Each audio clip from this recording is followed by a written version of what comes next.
Stunting bukan hanya soal angka, tapi untuk masa depan anak-anak kita. Kenapa Ibu sangat concern soal masalah stunting ini? Stunting ini bukan hanya berat badannya yang berkurang, tapi tinggi badannya juga. Remaja juga perlu diberikan edukasi yang tepat soal stunting. Kalau remaja ini nanti terus menikah, dia kekurangan zat besi, menikah dan hamil, kan bisa menyebabkan stunting. Ini bahwa 1000 hari pertama kehidupan dimulai dari hamil hingga 2 tahun adalah jendela emas.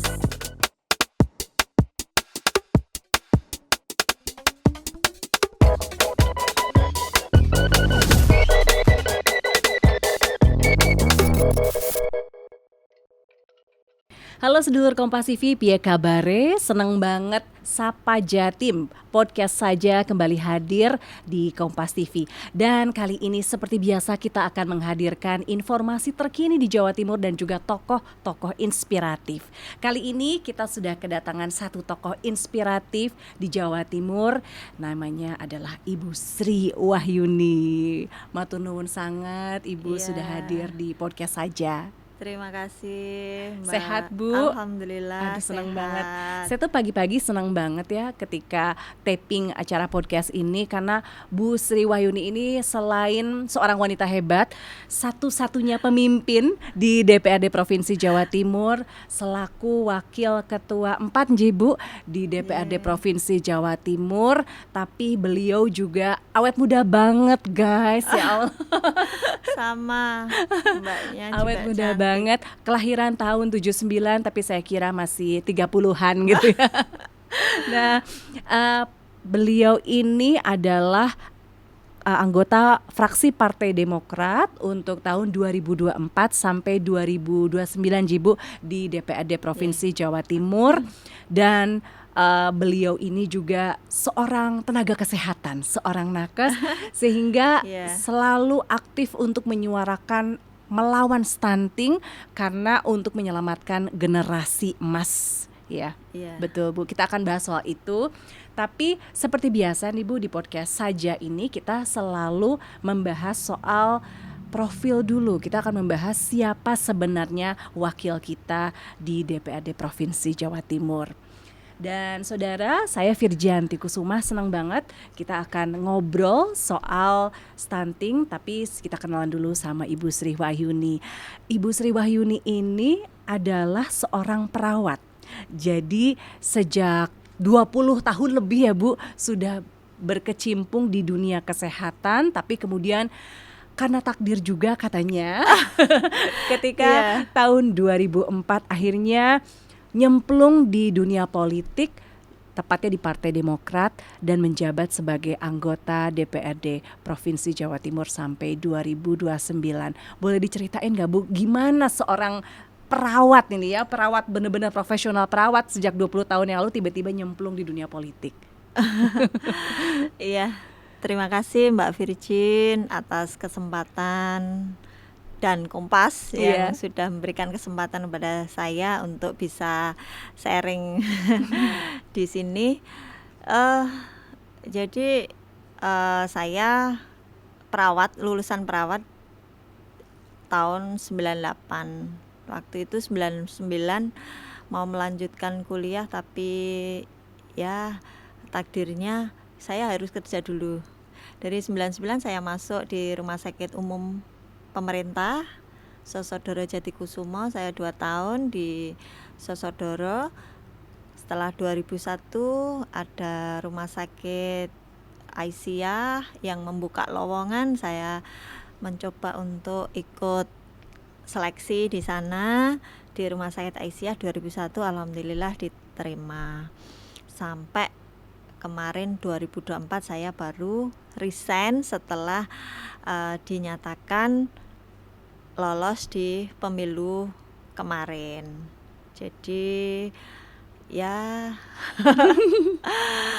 alhamdulillah saya diberikan kepercayaan oleh masyarakat untuk menjadi wakil rakyat Iya. di DPRD Provinsi Jawa Kalau Timur. dilihat dari backgroundnya, Ibu ini Iya. kan orang tuanya bukan dari dunia politik ya Bu ya, Bukan. seorang petani begitu Iya. ya. Tapi kok bisa gitu seorang perawat dan juga seorang anak petani bisa nyemplung di dunia yang dibilang orang tuh dunia yang keras banget gitu. Ya, siapapun sebenarnya bisa berkesempatan untuk menjadi politikus. Tidak harus anak politikus, tidak harus anak pejabat. Jadi siapapun bisa berkesempatan kalau kita sungguh-sungguh ya. Orang tua saya petani, tapi kakek saya dulu kepala desa. Jadi mungkin dari situ ya, tapi ya enggak tahulah, ini kan Iya, ini kan Allah, besar takdir banget loh, Allah iya. yang menentukan. Ketika Jadi kakek itu kepala desa, nah ibu itu kan jauh berlipat-lipat lebih hebat karena skupnya bukan mengurusi Iya. desa tapi mengurusi warga Jawa Timur. iya. Pasti Jadi- lebih ruwet kan Bu? Jadi orang tua saya petani dan ibu saya itu orang tua tunggal sejak 94. Jadi kami 3 bersaudara ini yang alhamdulillah juga di politik semua. Jadi kakak saya itu anggota DPRD Kabupaten yang sejak 2004. Kakak saya juga perawat, Pak. Oh, Mbak perawat Virgin. juga. Lulusan Akper juga, D3 keperawatan di Bojonegoro di Akper Rajik Wesi waktu itu. Lulus tahun 2002 langsung kerja di Rumah Sakit Umum Sosojoro juga.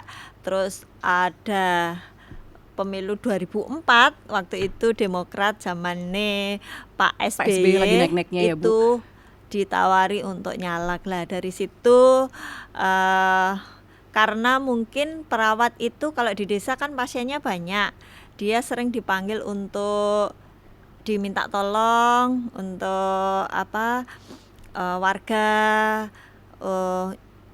hitan dan lain sebagainya. Iya. Kayak gitu. Jadi konstituennya itu kan dari situ. Oh. Nah dari situ kan banyak dikenal masyarakat untuk menolong orang ya, orang sakit. Nah dari situ belum ada yang namanya ini politik uang dan lain sebagainya. Iya. Belum ada sama sekali kalau 2004 itu. Jadi kita murni dari rumah ke rumah, dari acara tahlilan ke satu desa lain, itu murni waktu itu. Alhamdulillah juga mungkin nama beken SBY zaman dulu itu, jadi bisa membawa kakak saya menjadi wakil rakyat di 2024 sampai sekarang. Di Provinsi Jawa Timur Enggak, juga. di kabupaten. Di kabupaten. Terus 2014 nyusul adik saya juga, alhamdulillah juga terpilih menjadi wakil rakyat juga, sekarang yang ketiga periode. Nah yang terakhir itu kemarin sebenarnya saya enggak mau, Mbak, tapi ya waktu itu ya bismillah, akhirnya saya diajak digeret untuk Digeret sama kakak dan adik gitu ya. untuk menjadi caleg di provinsi. Waktu itu ada pergulatan batin atau mungkin diskusi-diskusi yang kencang nggak sih Bu sama ibu dan suami? Karena waktu itu juga Bapak menjabat sebagai kepala desa dan ibu sendiri kan sudah sebagai perawat, kemudian juga punya usaha sendiri. Ini kan udah repot banget ya. Belum ada anak 3 yang butuh perhatian, tapi luar biasa loh energinya. Iya. Untuk meluangkan waktu dan bahkan berhasil terpilih sebagai anggota DPRD Ya. Provinsi Jawa Timur. Ya memang awalnya memang berat kita meninggalkan yang sudah lama kita tekuni. Karena kan saya sudah lama ya di rumah sakit, kan sudah familiar, sudah terbiasa, menjadi kebiasaan, dan itu menjadi rumah kedua saya. Jadi sebenarnya awalnya berat. Waktu itu awalnya saya tolak, tapi di akhir penentuan akhirnya ya mungkin Allah yang menentukan. Jadi semua ini sudah jalannya yang di atas. Mungkin saya harus menjadi Jadi anggota DPRD iya, Provinsi Jawa Timur ya. iya, Iya, padahal waktu itu di rumah sakit juga jabatannya udah lumayan tinggi ya Bu ya. Tahun 2013 sampai 2021 Ibu kan sebagai yang di tim rawat inap itu juga sudah iya, menduduki kepala begitu ya. Kemudian 2021 sampai 2023 bahkan sebagai case manager untuk rawat inap Rumah Sakit Aisyah Bojonegoro. iya. Bukan jabatan kaleng-kaleng ya, untuk seorang perawat itu udah keren banget gitu kan. Nah, kemudian juga di luar luar pekerjaan, Ibu juga punya usaha juga sebagai direktur PT SKP yang bergerak di distributor pupuk, transportasi dan kontraktor. Selain itu juga punya klinik sendiri ya Bu ya di PT SKP ini, karena bergerak Iya. juga di bidang kesehatan. Ini kan hebat banget Bu sebagai seorang perempuan Iya. melakoni berbagai macam profesi dan juga masih punya energi untuk terjun di dunia politik. Ya, yang penting kita bisa membagi waktu dengan baik. Sebenarnya untuk distributor pupuk itu kan sudah dulu. Jadi kita sejak saya jadi anggota DPR kan harus keluar dari direktur-direktur PT ataupun CV. Jadi saya sudah mengundurkan diri dari direktur CV sama PT yang biasanya kita bekerja sama dengan pemerintah juga ya, itu kan enggak boleh. Iya. Jadi saya sudah tidak pegang itu, dan ya sekarang sebagai ini ibu rumah tangga sama wakil rakyat. Lebih susah mana sih Bu sebenarnya jadi seorang direktur, terus kemudian tenaga kesehatan, atau jadi seorang anggota DPRD? Lebih susah kalau tergantung kita yang menjalani sebenarnya. Kalau kita bisa menikmati apa yang sudah ditakdirkan ya. Dulu saya enjoy di perawat ya, sehari-hari ya itu ya menikmati. Terus saat ini saya jadi wakil rakyat, sebenarnya banyak juga yang awalnya ya mungkin ini ya belum adaptasi ya, penyesuaian, tapi mulai sekarang sudah bisa menikmati. Jadi semua pekerjaan, semua yang kita jalani, kalau kita menjalaninya itu dengan ikhlas dan dinikmati aja, insya Allah kok tidak ada beban ya. Jadi alhamdulillah di wakil rakyat ini saya juga ya saya nikmati betul. Jadi walaupun toh kadang banyak keluhan masyarakat di kita yang harus kita selesaikan, belum lagi banyak proposal yang masuk. Betul. Tapi ya itu memang lumrah, karena kita wakil dari mereka butuh support di kita. Jadi kalau ndak seperti itu kan nanti juga ndak namanya ndak wakil mereka. Jadi mereka juga butuh support ya. Yang penting kita yang bisa menyikapinya. Kalau kita bisa menyikapinya dengan baik, enjoy, dan kita nikmati, wah kita jalani, ya udah kita mengalir aja, insya Allah tidak ada beban. Tidak ada beban ya kalau misalnya enjoy gitu. Iya. Tapi kan ini tantangan yang berbeda Bu. Biasanya Ibu menangani pasien. Kalau keluhan itu antara pasien dan menjembatani pasien dengan manajemen rumah sakit begitu ya. Iya. Atau misalnya kalau di bidang usaha dengan klien. Iya. Tetapi ini kan yang diurusi warga Jawa Timur Bu. Tambah ruwet pasti. Iya. Kalau dulu di perawat, walaupun di case manager rawat inap itu kan memang semua pasien rawat inap itu kalau ada masalah, kalau ada komplain, kalau ada apa, kan memang saya yang jadi penengah antara rumah sakit, pasien, keluarga, dan pihak manajemen rumah sakit. Jadi HP saya waktu itu 24 jam. Jadi teman-teman ataupun itu karena kan nomor telepon itu dipajang di setiap ruangan rawat inap. Jadi kalau ada apa-apa pasti ini kan harus 24 jam waktu itu. Ya alhamdulillah ya mungkin dari situ saya mulai belajar bisa menangani masalah-masalah yang ada di rumah sakit. Masalah yang dihadapi pasien, entah itu karena BPJS-nya lah, entah karena asuransinya atau jasa rajanya. Kalau pasien kecelakaan kan apakah ini mengarah ke jasa raja, apakah nanti ini ditanggung BPJS, apakah ini mandiri ataukah BPJS TK. Kan ini kan harus sebelum pasien ini masuk nanti ini kan nah seperti itu kalau pas di rumah sakit. Nah kalau di saat ini di DPRD ya memang seluruh Jawa Timur, tapi seluruh Jawa Timur itu kita itu di pimpinan kan ada 5, ada ketua dan 4 wakil, nanti kan ada wilayahnya masing-masing. Jadi kalau enggak bisa satu kan ada yang lain.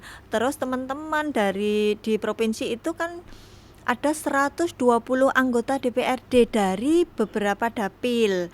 Jadi kalau ada masalah kan kita sudah ada yang dari dapilnya masing-masing. Kalau mungkin dapilnya ini kan nanti kalau misalkan ada permasalahan di dapil kan ada yang menaungi dapilnya itu. Terus ada komisi, di kami kan juga ada komisi yang membidangi. Jadi kalau permasalahan komisi A pemerintahan, komisi B perekonomian, C keuangan, D pembangunan infrastruktur, dan E kesehatan pendidikan sosial itu. Jadi kan kalau misalkan ada permasalahan-permasalahan atau ada undangan atau ada kegiatan itu kan kita sudah ada ininya masing-masing. Jadi ada yang menanganinya masing-masing. Jadi enggak kita tumblek-blek gitu ya. Tumblek-blek. Jadi kalau misalkan saya izin enggak bisa, saya ada undangan di tempat lain, ya sudah nanti ada yang mewakili yang lainnya. Jadi kita gantian. Ya intinya tantangan yang berbeda tetapi harus bisa disikapi gitu ya Bu ya. Tinggal menjalani aja. Nah, karena mungkin background Ibu sebagai tenaga kesehatan gitu ya, sebagai seorang perawat, sehingga ketika terjun di masyarakat sebagai anggota DPRD, saya sempat membaca salah satu artikel yang membahas tentang Ibu ini ingin agar sistem rujukan berjalan lebih efisien, tidak lagi antrean panjang pasien di rumah sakit, dan juga memberikan perhatian lebih terutama pelayanan di daerah yang terpencil. Apakah ini memang misi pribadi Ibu ketika mewakili masyarakat di DPRD Provinsi Jawa Timur? Iya, seringkali ada keluhan, jadi kalau tidak bisa rujuk, itu kan seringkali yang jadi permasalahan di daerah itu. Kita kesulitan untuk merujuk pasien. Jadi kalau ada kasus yang mentok, misalkan bayi kelainan bawaan, kalau sudah dirawat di rumah sakit sekian lama, kasihan juga sebenarnya rumah sakitnya itu karena dari segi fasilitas kan kurang, dan kalau pasien bayi ini kita pulangkan juga belum memungkinkan untuk dipulangkan, akhirnya kan kita butuh rujuk. Nah ini rujuk yang sulit atau kasus-kasus tertentu yang butuh dirujukan, misalkan kemoterapi, terus kasus yang sulit yang di daerah itu belum bisa, alatnya belum memadai, kan harus kita rujuk ke rumah sakit yang lebih tinggi. Lah ini yang membuat kita itu yang di daerah itu kesulitan, karena selain lama dan prosedurnya itu juga. Jadi kalau mau rujuk pasien ini butuh jawaban ACC dari rumah sakit yang mau kita rujuki itu, enggak hanya jam, jadi hari. Jadi 1 sampai 3 hari itu kita harus follow terus, sudah ada tempat belum, sudah ada. Ya rata-rata memang alasannya tidak ada tempatnya penuh dan lain sebagainya. Tapi Kan nggak bisa begitu Iya. ya. Sebenarnya kan mestinya kan harus ada kebijakan yang bagaimana rumah sakit di daerah ini bisa merujuk, atau mungkin rumah sakit daerah ini kita berikan fasilitas lebih seperti di rumah sakit tipe A, biar tidak susah-susah rujuk dan mungkin bisa ditangani di rumah sakit daerah itu sendiri. Oke, itu tadi soal masalah rujukan yang menjadi Iya, PR besar ya untuk betul. pemerintah Provinsi Jawa Timur. Iya. Nah, salah satu topik yang sering diangkat ketika Ibu berbicara dengan masyarakat adalah soal stunting. Karena ini juga memang topik yang banyak dibahas oleh Kementerian Kesehatan Iya. tahun ini untuk penanggulangan stunting. Seperti kita tahu, stunting ini menjadi perhatian dan prioritas pemerintah Indonesia. Bahkan WHO menetapkan angka stunting ini harus di bawah 20%.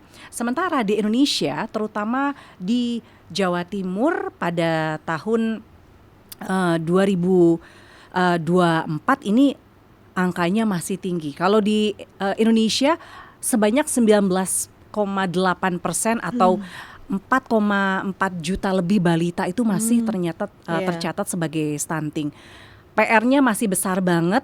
Di Jawa Timur sendiri ada 780 anak yang tercatat dan diketahui stunting. Kenapa Ibu sangat concern soal masalah stunting ini? Ya, kalau menurut saya memang penanganan stunting di Jawa Timur ini sudah menunjukkan kemajuan yang cukup pesat, dan patut diapresiasi. Meski masih banyak ruang untuk perbaikan.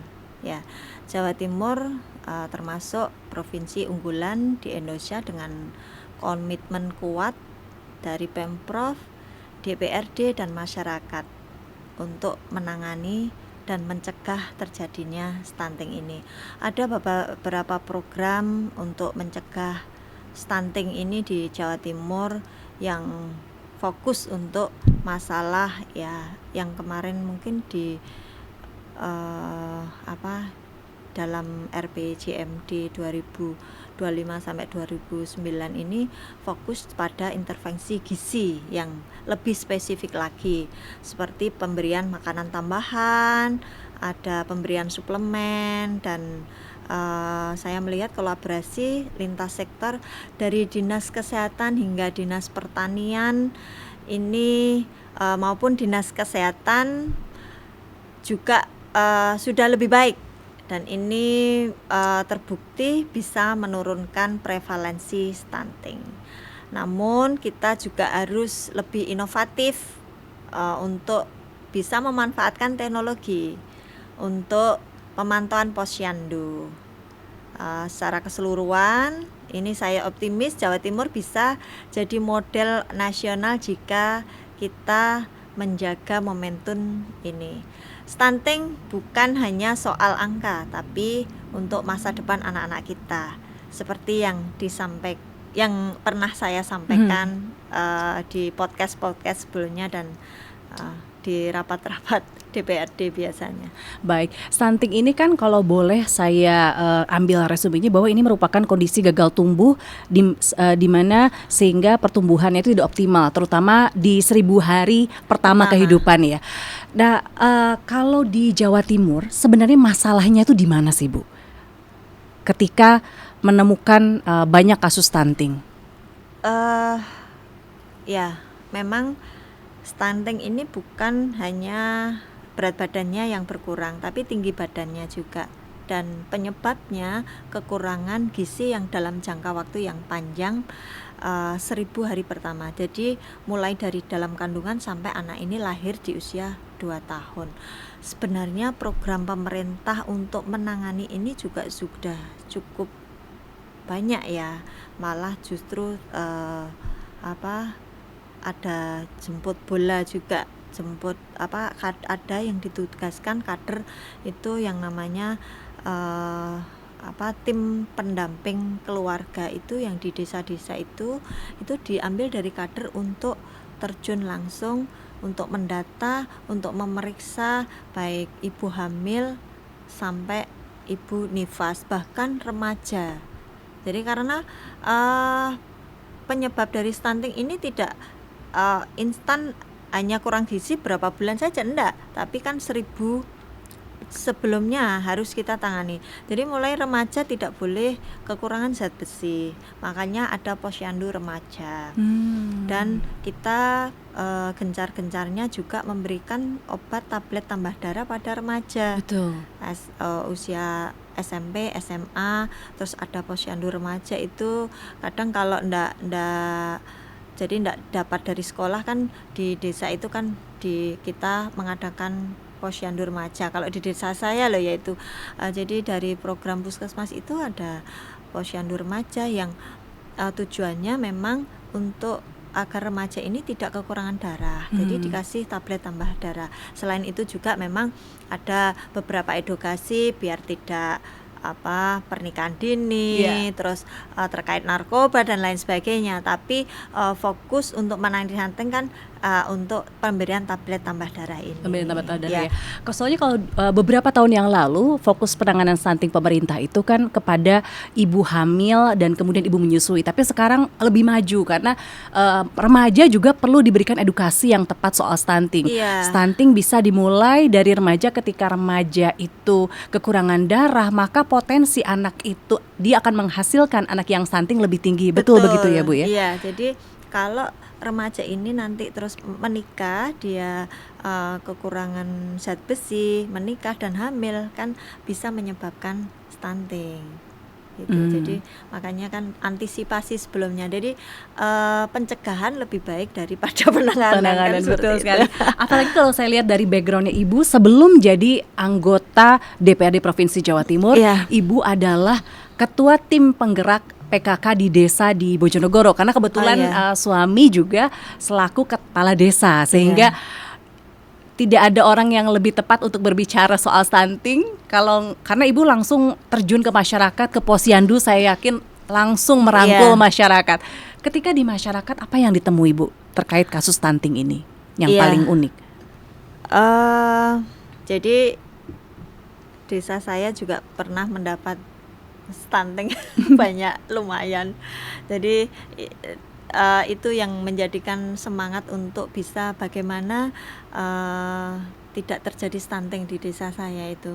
Akhirnya banyak program dari puskesmas yang digelontorkan untuk menangani stunting tersebut. Jadi untuk pencegahannya kan tadi sudah ada posyandu remaja, terus ibu hamil dan ibu menyusui ini kan diberikan edukasi, diberikan ANC dan diberikan susu dan lain sebagainya. Ya intinya makanan tambahan.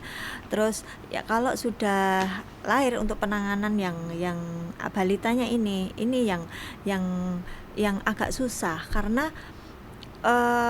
anak ini kalau sudah dia itu diperiksa, diketahui usianya ternyata tidak sesuai dengan tinggi badannya tidak sesuai dengan usianya. Lah ini yang butuh perhatian. Nah, kita itu dari program-program yang sudah dilaksanakan, ada pemberian susu, pemberian makanan tambahan, terus kita dampingi terus.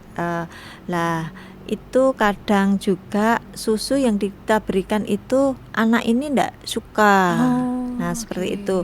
Untuk yang ibu hamilnya juga kadang tidak diminum seperti itu.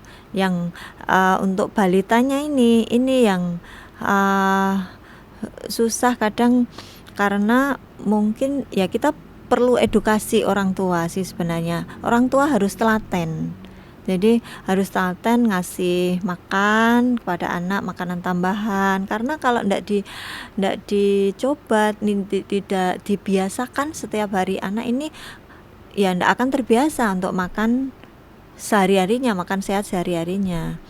Makanya sampai sekarang juga ada program dari kabupaten itu kan memberikan ayam petelur agar telurnya itu bisa dikonsumsi, seperti itu juga tambahan ada protein ya, program pemberian tambahan protein ya. Walaupun kadang diberikan makanan tambahan berupa kan ada program dari desa itu untuk menangani kemiskinan, menangani stunting. Jadi setiap bulan itu diberikan ada telur, ada ayam, tahu, tempe ya. Intinya itu makanan tambahan untuk bisa anak ini bisa gizinya bisa cukup. Akan tetapi kendalanya itu kadang yang makan itu bukan anaknya. Oh, bukan anak yang makan. Tapi Oh, kan orang tuanya sama iya. satu keluarga itu yang jadi permasalahan. Jadi Makanya sulit juga anaknya ketika ini dia tetap tetap stunting karena iya, itu yang harusnya diperuntukkan untuk iya, anaknya anak, tapi nggak tapi dikonsumsi sama iya, anaknya. gitu. Itu solusinya gimana ya? Bukan hanya Iya, sebenarnya dari pemerintah udah membantu gitu ya, dari betul. organisasi-organisasi masyarakat juga Iya, kadang memberikan bantuan tambahan makanan atau protein gitu ya iya. untuk anak-anak yang stunting. Tapi ternyata ketika prakteknya itu tidak diberikan kepada anaknya atau orang yang diberikan itu nggak suka gitu sama Iya, rasanya. jadi edukasi. Makanya di desa-desa itu juga ada program dari Puskesmas untuk kan dari pemerintah yaitu untuk apa sekolah SOTH, sekolah orang Seorang tua tua hebat. Iya. Jadi selain apa saat posyandu dia membawa anaknya, dia juga diberikan pembelajaran, diberikan sekolah. Jadi ada edukasi, ada eh, untuk apa seperti belajar, ada yang ngasih mentornya ya, ada yang Oh. ngasih ini edukasi. Jadi karena ya, yang harus diedukasi itu bukan hanya anak-anak dengan sekolah, tapi orang tuanya orang juga tua, ya. nggih, karena orang tua yang merawat balita ini. Heeh. Iya, apalagi kita sebenarnya sebagai orang tua tuh nggak ada sekolahnya memang, tapi Iya. ternyata pemerintah menyediakan bahwa untuk orang tua juga harus mengedukasi diri. Salah satu Iya. caranya dengan sekolah orang tua Betul. hebat. Nah, ini kan sudah berjalan program penanganan stunting di Jawa Timur. Apakah sudah ada tanda-tanda perbaikan dibanding tahun-tahun sebelumnya? Iya, secara angka ada perbaikan signifikan berdasarkan survei status gizi Indonesia tahun 2024 dari Kemenkes. Ini untuk prevalensi stunting di Jawa Timur turun dari 17,7% pada tahun 2023 menjadi 14,7% di tahun 2024. Kemungkinan di tahun 2025 ini juga ada penurunan lagi. Jadi dalam setahun ada penurunan 3 poin persentase ya. Yang ini berarti sekitar 100.000 anak di bawah 5 tahun ini terhindar dari stunting dibanding tahun sebelumnya, dengan total kasus dari 450.000 menjadi 380.000 anak. Baik. Jadi memang ada perbaikan begitu ya. Nah, ini kan sebagai anggota DPRD Provinsi Jawa Timur, apakah peran sebenarnya DPRD Provinsi Jawa Timur ini untuk penanganan stunting? Kita di DPRD Provinsi Jawa Timur sudah tentu kita harus mendukung program dari pemerintah karena kita juga punya fungsi legislasi, anggaran sama pengawasan. Dalam hal ini mungkin anggaran, kami di DPRD ikut menyusun dan mengawasi APBD, mendorong alokasi minimal 2% untuk fokus untuk stunting. Seperti tahun 2025 ini ada sekitar 2,3 atau 2, berapa T di tahun 2025 ini melalui Pansus Kesehatan. Kami juga mendukung program makan bergizi gratis untuk ibu hamil dan juga balita. Jadi selain MBG ini, selain untuk anak-anak sekolah, juga sasarannya juga di desa itu ibu hamil sama balita juga dikasih. Oke, jadi memang Ya. itu untuk mengentaskan Salah satu stunting ya. juga bisa mengentaskan angka stunting. Ya, oke. Menurunkan. Menurunkan angka stunting ya. Ya. Nah, kemudian kalau misalnya setelah Ibu 1 tahun ya sebagai Ya. anggota DPRD Provinsi Jawa Timur, dari 38 kota kabupaten di Jawa Timur, kira-kira daerah mana yang bisa menjadi role model untuk penanganan stunting di Jawa Timur? Yang kami ketahui beberapa wilayah unggulan yang bisa dicontoh itu Kabupaten Kediri, Malang, sama Mojokerto kalau tidak salah. Jadi Kediri sukses tekan stunting di bawah 10% waktu itu dengan program Kediri Bebas Stunting yang diintegrasikan pertanian organik dan edukasi gizi model untuk daerah agraris. Oke. Turunnya lumayan banyak. Yang kedua mungkin daerah Malang ya, karena Malang ini menerapkan pasti pemberian makanan bergizi gratis di sekolah sehingga bisa menurunkan prevalensi ke 12% dan kolaborasi swasta untuk meningkatkan angka stunting ini cukup kuat sekali untuk di daerah Malang. Selain itu Mojokerto. Nah, prevalensi terendah ini di Mojokerto 8,5% dengan adanya posyandu digital dan vaksinasi terintegrasi. Ini cocok untuk kota kecil. Nah, mungkin ini ketiganya ini menunjukkan kunci sukses. Jadi koordinasi lokal, partisipasi masyarakat dan daerah lain mungkin bisa meniru 3 daerah tadi ya, 3 karena daerah memang tadi. penanganannya unik dan sesuai dengan kondisi geografis daerah tersebut ya, yang berbeda dengan daerah lainnya. Nah, kemudian DPRD ini kan sering terjun ke masyarakat. Sebenarnya bagaimana kolaborasi DPRD dengan masyarakat, kader posyandu dan organisasi lokal untuk menangani stunting? Kolaborasi di DPRD Jawa Timur ini sangat aktif dan berbasis ke bawah ya. Kami adakan forum dialog rutin dengan masyarakat melalui Musrenbang Kesehatan, melalui kita juga ada program-program seperti Solo Semiran dan lain sebagainya. Itu kan bisa memberikan fasilitas pendidikan dan edukasi kepada masyarakat terkait kesehatan. Dan di sini juga bisa melibatkan 10.000 lebih kader posyandu untuk pelatihan gizi seimbang. Misalkan workshop gizi 1000 hari pertama di semua kabupaten, di 38 kabupaten. Dengan organisasi lokal, misalkan organisasi Aisyah, dari LSM ataupun dari yang lainnya. Ini kami juga mendorong untuk adanya program-program pendidikan terkait atau pembentukan kader untuk menangani stunting. Jadi ini ya. DPRD juga memfasilitasi hibah untuk inisiatif masyarakat seperti ada kebun gizi desa, nanti hasilnya akan kesadaran masyarakat ini akan stunting, akan kesehatan ini akan tinggi.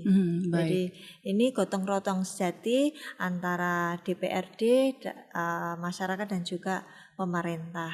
Baik. Provinsi ataupun kabupaten. Sebenarnya untuk masalah stunting ini pemerintah itu punya kepedulian yang luar biasa karena pemerintah juga punya anggaran khusus untuk menangani stunting. Dan tahun 2025 ini katanya ada penambahan dari 12 triliun di tahun sebelumnya menjadi 14 triliun di tahun 2025. Selain itu ada juga pemberian makanan tambahan lokal terkait masalah gizi di tahun 2024 dari 1,7 triliun di tahun 2025 ditingkatkan menjadi 1,9 triliun. Nah, Ibu kan bukan hanya seseorang yang duduk langsung di kursi DPRD Provinsi Jawa Timur, tapi juga justru pernah punya pengalaman yang luar biasa ketika terjun ke masyarakat karena memang pernah sebagai anggota ketua tim penggerak PKK di Bojonegoro. Nah, kemudian kalau misalnya kita lihat bahwa masalah stunting ini banyak terjadi di keluarga desil 2 hingga desil 1 atau kategori miskin dan paling miskin. Ketika Ibu terjun di sana, sebenarnya bagaimana sih Bu pengalaman Ibu ketika menangani masalah di desil 2 dan desil 1? Benarkah ini masalahnya hanya ekonomi atau juga ada masalah lain terkait stunting?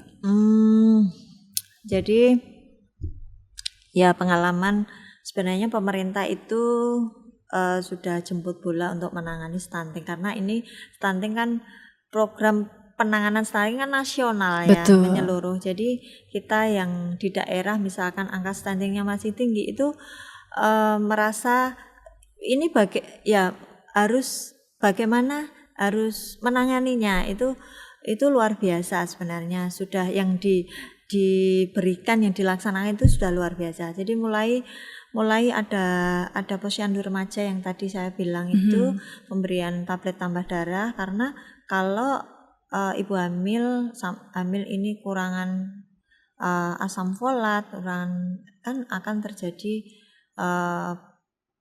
stunting itu, dan kecerdasan anak juga, IQ ataupun ininya anak juga kan IQ-nya juga kurang ya. Iya, tidak hanya dari tinggi badannya, tapi kan yang penting kan IQ-nya. Nanti khawatirnya kan dia tidak menjadi anak-anak yang cerdas dan lain sebagainya. Jadi mulai dari remaja, terus nanti saat hamil ini pun ada dari program pemerintah yang termasuk saya waktu itu ikut langsung. Jadi kita itu door to door di ibu hamil. Jadi ada petugas kader sama tim kesehatan itu 3 orang itu yang diberikan tugas sebagai tim pendamping keluarga. Ini mendampingi ibu hamil sampai ibu nifas, sampai dia melahirkan. Jadi ada kunjungan 8 kali selama ibu hamil dan 2 kali kunjungan selama ibu nifas. Nah, saat kunjungan ini ada beberapa yang diperiksa, mulai dari berat badan ibu hamil, tinggi badan, lingkar lengan, terus ini fundus uteri, lingkar perut dan ya. fundus uteri, tinggi letak jan dan lain sebagainya. Itu kan kader itu sudah dilatih kok, itu sudah tekanan darah, mengukur tekanan darah ini sudah dilakukan door to door. Jadi ibu hamil ini dikunjungi sampai segitunya pemerintah dan itu sudah langsung ditata, dimasukkan aplikasi atas nama ini dengan hasil pemeriksaan ini sudah jadi terekod ke kabupaten, berarti provinsi upayanya dan nasional. Sebenarnya sudah segitunya ya Bu ya. Terus kalau misalkan ibu hamil ini mengalami masalah, misalkan resiko, ini nanti resiko hamil, itu segera juga kita lewat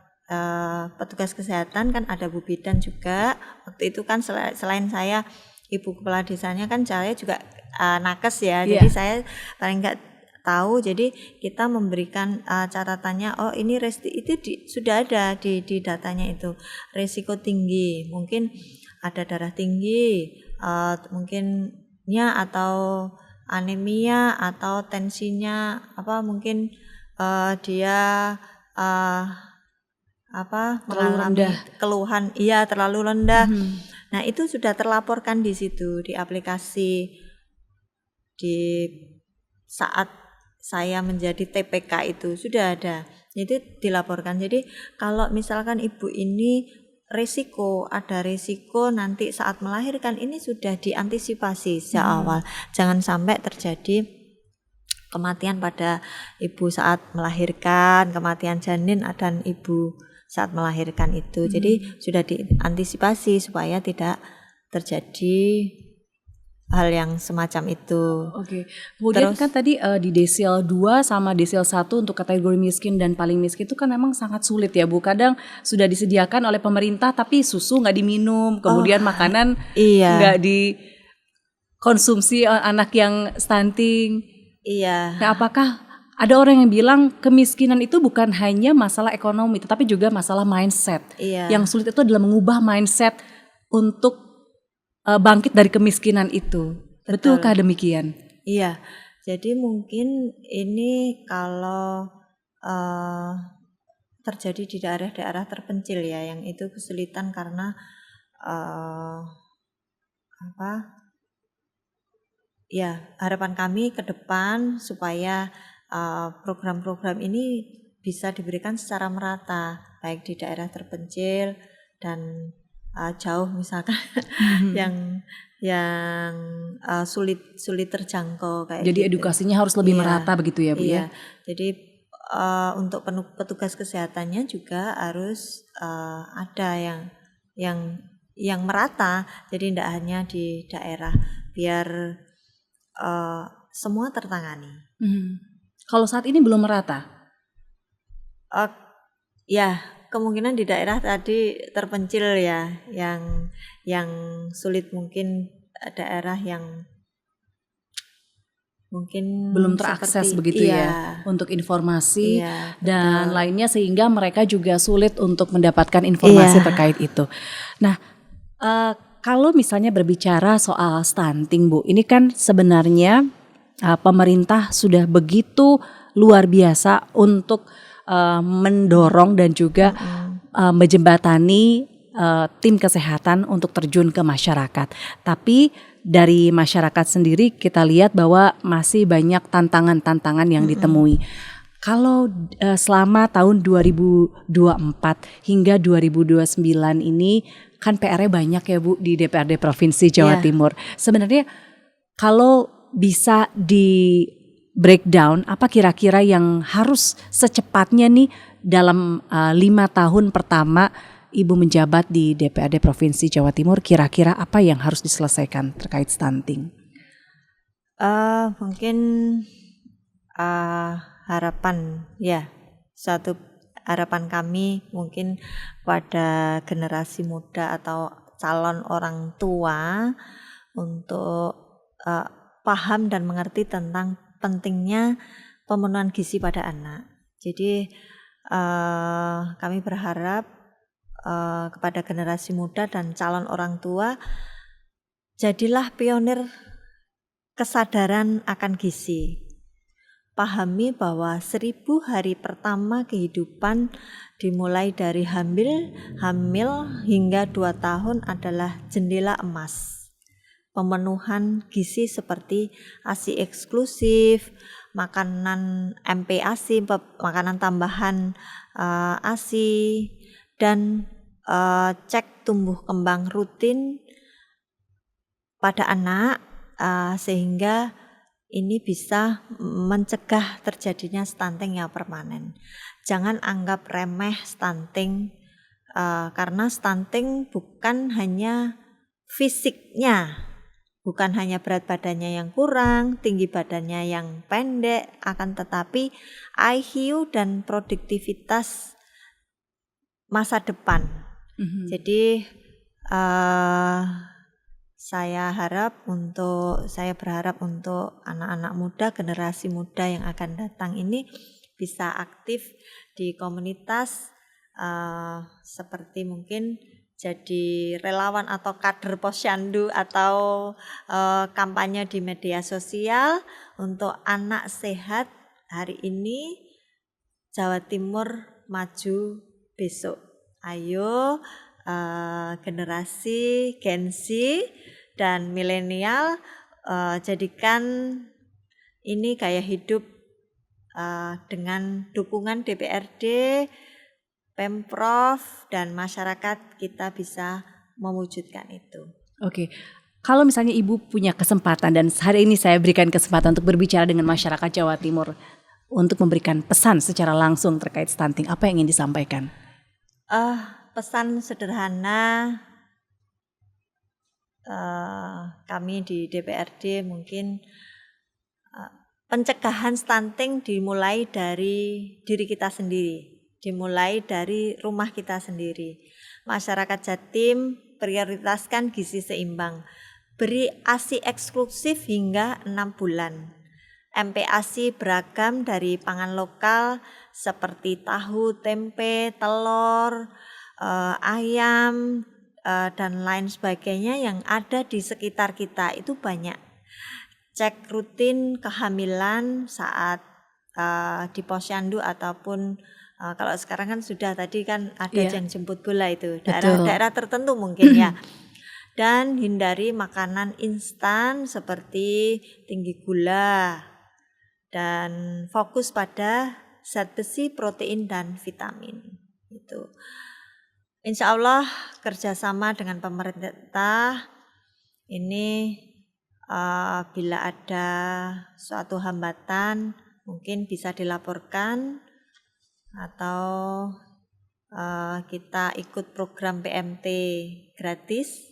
Ingat, stunting bisa dicegah 100% dengan kesadaran kolektif. Jatim tanpa stunting di tahun 2025 ya. Mulai dari diri kita sendiri, mulai dari saya pribadi, mulai dari ya kita yang ada di masyarakat, di lingkungan sekitar, mari secara gotong royong untuk mengajak semua kompak sehingga tercapai target stunting di bawah ya di 1 digit aja. 1 digit aja ya, tercapai dan kita semangat kompak untuk menyuarakan pentingnya akan menangani stunting ini. Baik, karena untuk membangun generasi emas tidak mungkin kalau stuntingnya tidak dientaskan terlebih dahulu ya Bu ya. Terima kasih banyak Ibu sudah hadir memberikan penjelasan, memberikan pencerahan juga untuk warga Jawa Timur bahwa memang stunting ini salah satu permasalahan yang ruwet ya, karena bukan hanya masalah pemenuhan gizi tetapi juga memberikan edukasi yang tepat kepada masyarakat. Selama ini pemerintah sudah cukup masuk ke masyarakat untuk memberikan pendampingan, kader-kader juga berupaya luar biasa hebat dengan sampai 8 kali datang gitu ya ke masyarakat yang mengalami stunting. Tetapi masyarakat juga harus punya kemauan untuk memperkaya pengetahuan, salah satunya dengan sekolah orang tua hebat, agar anak-anak mereka bisa terbebas dari stunting.